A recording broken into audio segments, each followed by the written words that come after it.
I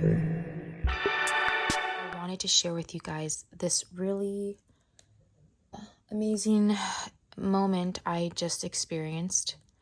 I was doing a meditation. I turned the lights off and I'm just sitting on my bed. And I wanted to light the candle that Mia, my half sister, gave me today. So I did.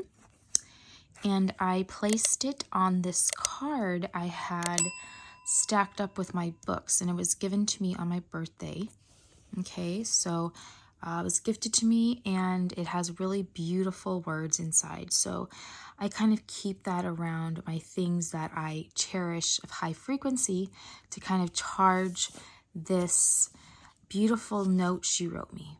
Okay, and I love how it says my name in the front. So I thought, let me place the candle on something. I wanted to just to stare at the flame. That was just my form of meditation today. And I said, ooh, this will be perfect. I can charge this while I'm meditating. And I was connecting with my higher self. I encountered a shadow, okay, actually. And before I grabbed this, I was sitting in pitch black and I was confronting a big, big shadow. And it was very conflicting at that moment because I was clearing out a blockage and confronting a shadow while staying in my power connected to my higher self while while encountering a collective fear, collective thought streaming my consciousness from likely external interferences. There are some entities in this area here where I'm at, so they don't always creep in, and they really can't, but I can still sense them sometimes around me outside of my space in this room. So it was a mixture of a lot of things, and at one point I was also being very conscious of my thoughts, but like I said, some were kind of firing off. So I did feel confused for a moment, like, well, what's going on right now? I have two voices going on. It's like your ego and your higher self kind of like going on, but it was just a moment of confusion. Okay, and that's when I said, okay, I am facing a shadow right now. And I recognized it.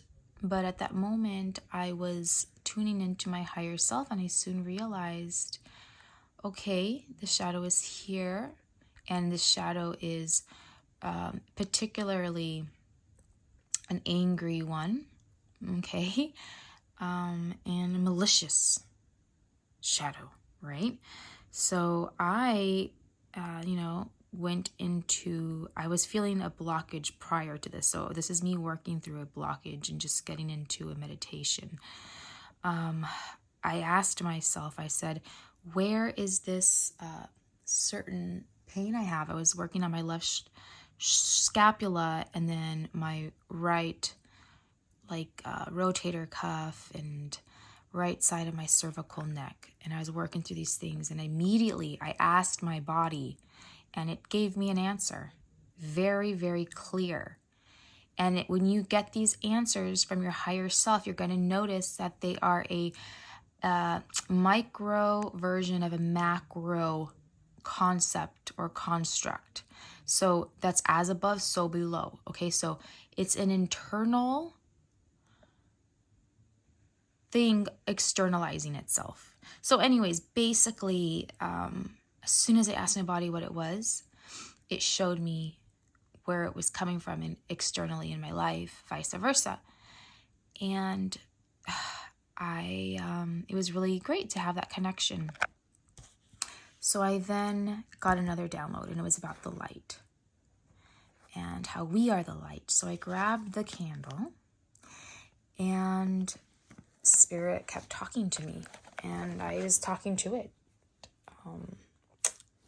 Basically, what it showed me was, although I was in the dark sitting here, and there was a shadow, if it is dark and you can't find light around you, it is because you are the light. And the dark can't fuck with the light. I just heard a great example of this. Think of it this way. If you are in a pitch dark cave, large cave, and you bring in just this tiny candle, it will light up the dark. It doesn't matter how small the light and how big the space.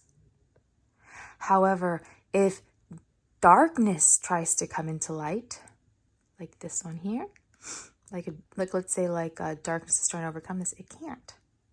So darkness, no matter how big, cannot overcome the light in that sense. But light, no matter how small, can light up darkness, no matter how big. Okay? So what it showed me was this. We are that flame. Okay? We are that. And although we feel these outside interferences and there's shadows and blockages around and within us, right? Let's say if there's darkness around us, so you see that flame. Now you see how around that flame there is that additional glow, like that additional glow. So it's the fire and then there's a glow around it. So we are that fire and we are protected by that auric field. Okay? That's what it is. It's the heat coming off of it, but it's the aura of the flame. We are the flame, right? We are that fire. So you are always protected.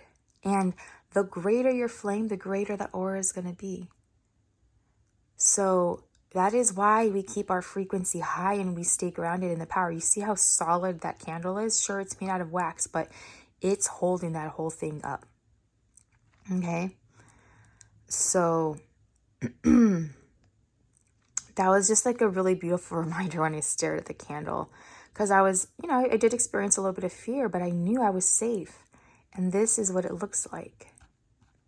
We are just a spirit, and we are just energy with different energy bodies, and look at that aura.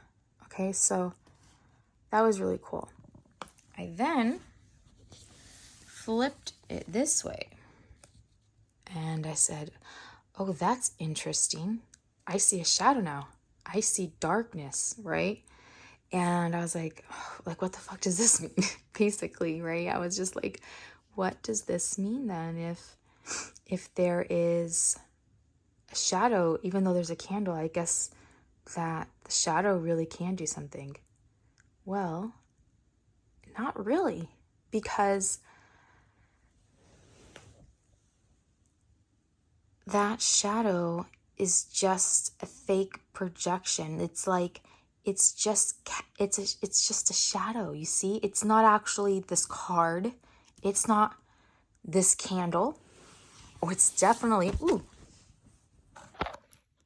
about that. So while the shadow is here, it's not actually here. You can't grab it. You can run your finger through it, but it's not actually tactile, right? It's not able to get into this dimension in that way. Okay? So it can, kind of be there, but when you are that flame, it can't do anything. It can just try and scare you and surround you and seem so real, but it's not actually there. That's the shadow for you. And this card, you can hold the card, you can hold this candle, the flame will burn you. You can run your finger through this little shadow it casts. Here, let's get it better. Here you go. You can run your finger through it, but what? And what? So I thought that was a really, just a very descriptive way, just very representative of what we're learning. And I was excited to share it with you guys. So you can contemplate this, and you can, take this type of meditation away and try it yourself. So I'm just going to continue charging the beautiful words in this card, and that energy that it carries is basically what I'm doing. I'm going to continue that. And I guess that's about it. So there's a couple techniques you can try, and let me know. Leave a comment if you ever try these or if you have any questions about them.